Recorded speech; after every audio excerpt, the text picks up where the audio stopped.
Have you ever seen something so strange that your brain refuses to stop thinking about it? A locked room, a sealed basement, a door nobody is allowed to open. Because sometimes people don't lock things to keep others out. Sometimes they lock things to keep something in. Welcome to Temple of Terrors.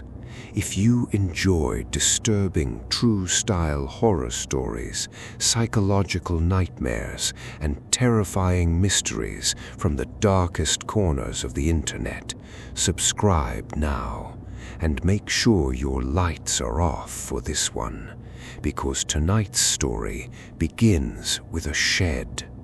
A small wooden shed with 3 padlocks on the door.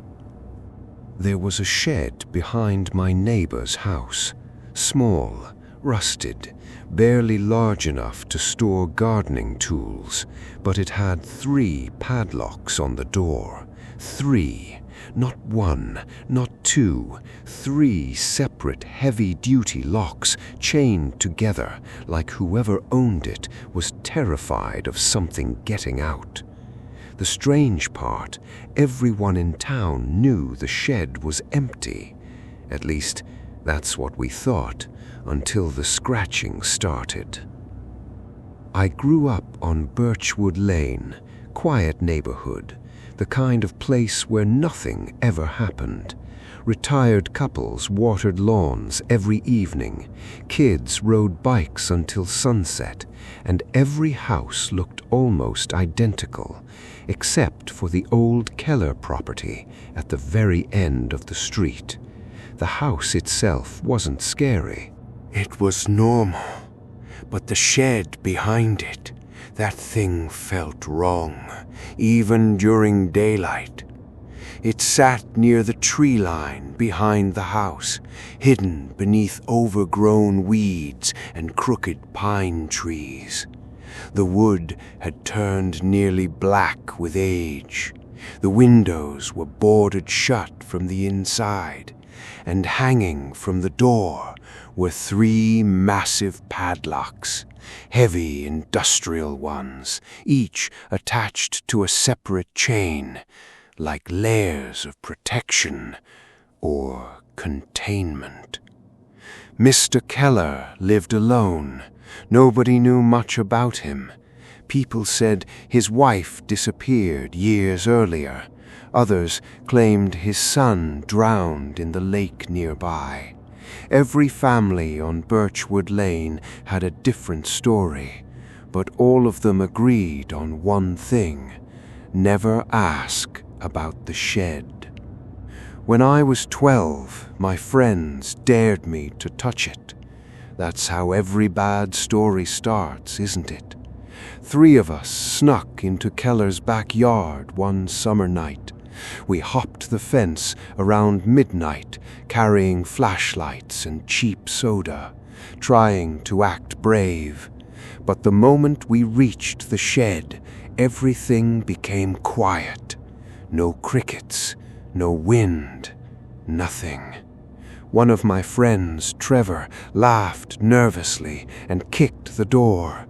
The metal chains rattled, and from inside, something scratched back. Not loud, just slow, like nails dragging across wood. Trevor immediately stepped away. We all did. Then we heard something else. Breathing, very faint, very wet, coming from beneath the floorboards. We ran before we could hear more. And the next morning, Mr. Keller was waiting outside my house. He stood perfectly still at the end of our driveway, watching me. I still remember what he said. "Don't ever knock on that door again." That was it. No yelling, no threats, just that. Then he walked away.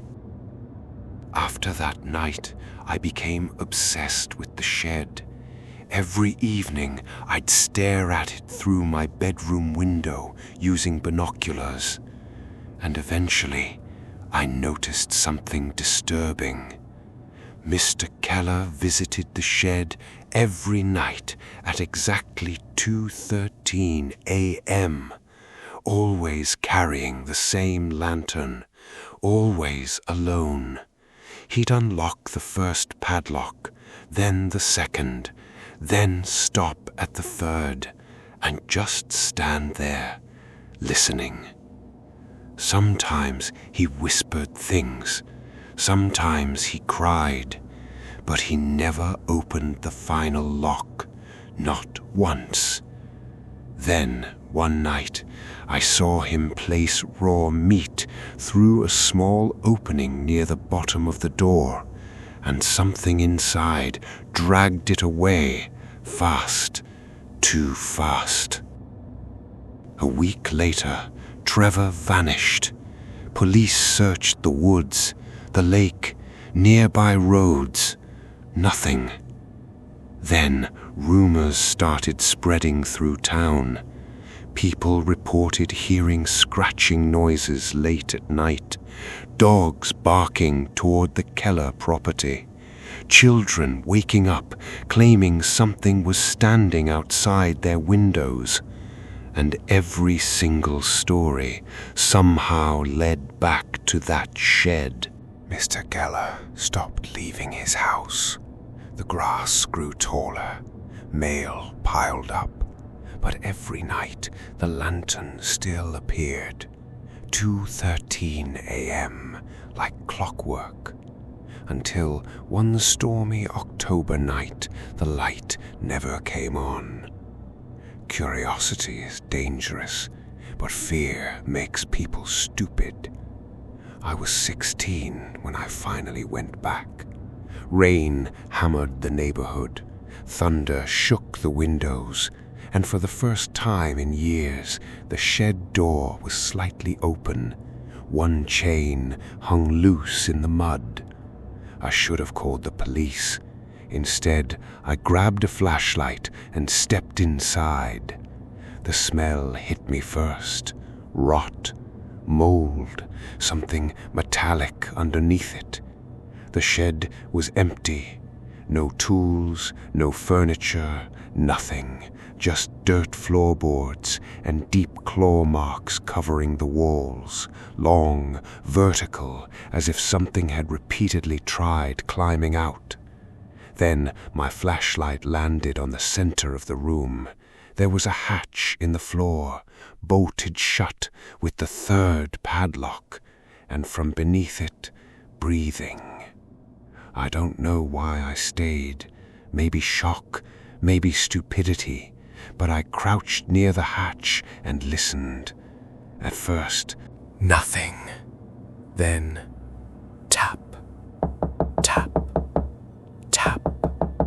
3 slow knocks from underneath the floor. I backed away immediately, and then I noticed something else. Words carved in the wood beside the hatch, dozens of them, written over and over again with a knife. It mimics voices. Don't answer it. It knows your name. My flashlight trembled in my hands. Then, from below me, I heard Trevor's voice. "Help me." Exactly like him. Same tone, same panic, even after all those years. "Please, it's dark down here." I almost unlocked the hatch. I actually reached for the padlock. Then it laughed. Not Trevor, not human. A deep, broken sound, like several voices trying to speak at once. And suddenly, something slammed against the underside of the hatch, hard enough to shake the floor. I ran. I don't even remember reaching home, but I remember what happened next, because at exactly 2:13 a.m., someone knocked on my bedroom window. My room was on the second floor, There was no tree nearby, no ladder, nothing that could reach that window, yet the knocking continued. Tap, tap, tap. I forced myself to look, and standing outside the glass was Trevor, or something pretending to be Trevor. Its face looked stretched, too wide, its smile too large, and its eyes were completely black. Then it spoke. You opened it. The next morning, police finally entered the Keller property.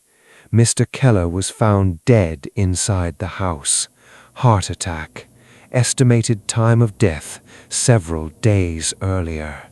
Meaning nobody was carrying that lantern. Authorities tore down the shed 2 weeks later. They found the underground chamber beneath it. Empty. No bodies, no tunnels, nothing except deep scratches covering the concrete walls, and one sentence written repeatedly in black paint. The locks were never to keep it in. They were to keep people out.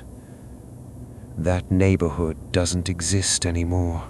Most families moved away after the incident. The Keller house was demolished, and the land where the shed once stood remains fenced off even today. But every now and then, people driving past Birchwood Lane late at night report seeing a lantern moving through the trees, stopping near where the shed used to be. And if they roll down their windows, they hear scratching beneath the ground, slow, patient, waiting, and sometimes a familiar voice asking to be let out. If you enjoyed tonight's story, subscribe to Temple of Terrors for more terrifying horror narrations inspired by disturbing mysteries, internet legends, and psychological horror. And if you have your own real horror story, paranormal encounter, or unexplained experience, send it to the email mentioned in the description below. Your story may be featured in the next nightmare. Until next time, keep your doors locked and never answer voices coming from the dark.